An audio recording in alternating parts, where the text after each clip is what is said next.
first glance, Otha Anders looked like any other guy. Yet behind the curtain he appeared to harbor an obsession that really made him stand out. Yes, Otha had been collecting pennies for decades, and after 40-plus years of saving, he finally decided to hand them in at his bank. How much had he made?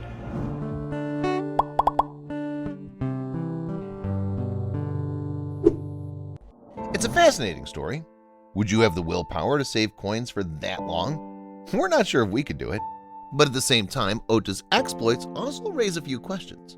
Perhaps the most significant of all this, what was the catalyst behind his decision to start the jaw-dropping collection? Now, the practice of collecting coins isn't anything new. Some of the earliest examples cropped up back in Roman times with academics and the rich putting stockpiles together.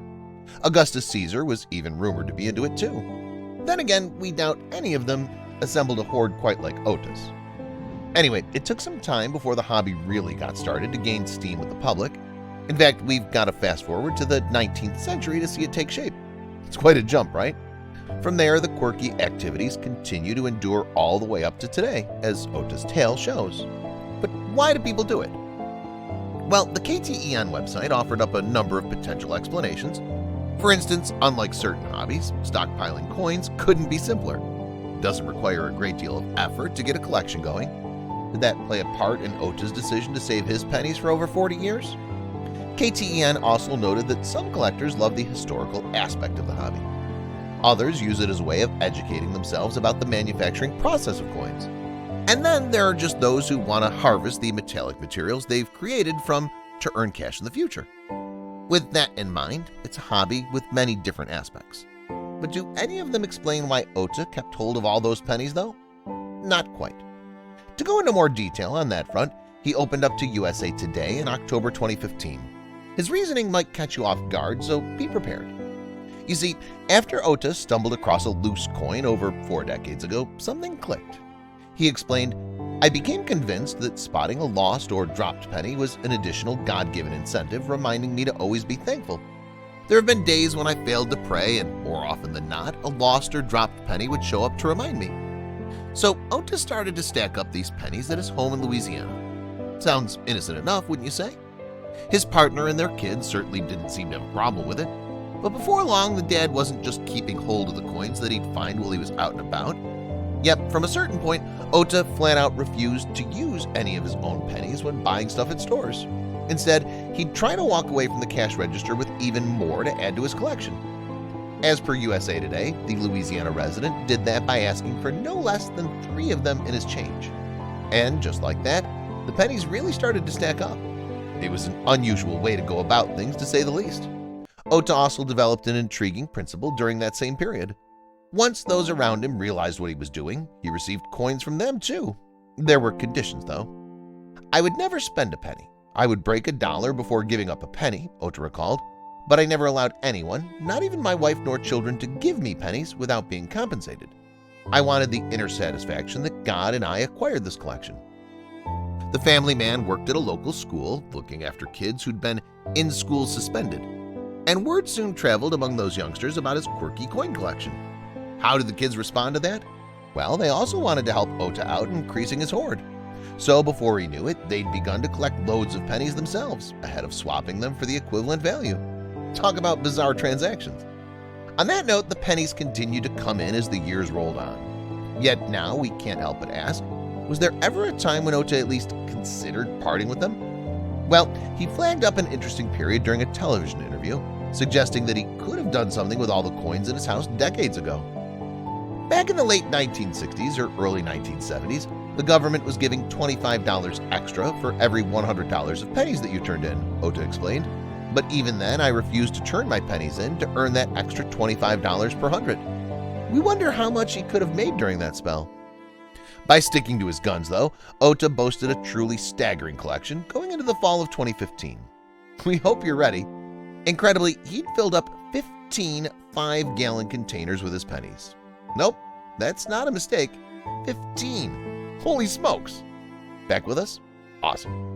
So what finally prompted Otha to give up his precious collection? Had he run out of space? After all, a single 5-gallon jug is pretty sizable. Imagine keeping 15 of them in your house. But that wasn't the reason. Instead, the decision had been effectively taken out of his hands. You see, when Otha looked to extend his home insurance policy, he wanted the pennies to be included in the coverage too. Understandable, right? Yet the contract wouldn't allow it, and other companies towed a similar line. That essentially meant that he couldn't claim compensation if something happened to his coins. With that in mind, Otha had two choices. He could either take a chance and continue to collect the pennies, knowing that they wouldn't be protected, or it was time to cash in. Given what we've learned about the Louisiana resident, something tells us that this wouldn't have been a very tough decision to make.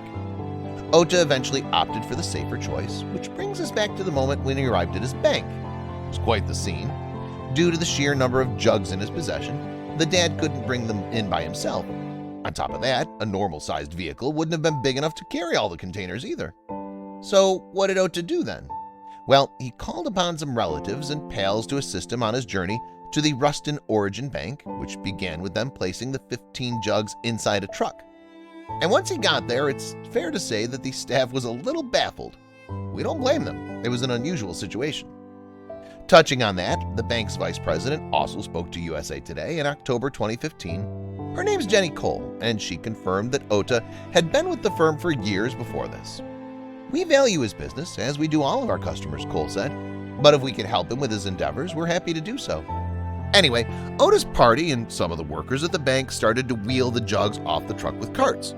All 15 of them were eventually transported to a coin room so the collection could be counted. Yeah, about that. How in the world would anyone be able to sort through that many pennies? Thankfully, the staff didn't have to do it by hand. Instead, the money could be emptied into a coin counter. The relief must have been palpable. But that brings us on to the next issue. How would they get the pennies out of the jugs? This wasn't like tipping over a standard piggy bank after all. The solution was simple and suitably quirky. Yes, the group used a hammer and axe to break into the containers, with the coins pouring into a large bucket. From there, the pennies were scooped up and dropped inside the coin counter gradually. As you can probably tell, this wasn't the quickest of jobs. In total, it took roughly 5 hours to empty the 15 containers and count the coins. Wow! The wait had to have been tense for Otha. After all, wouldn't you be anxious to find out how much you'd saved over the last 40 years?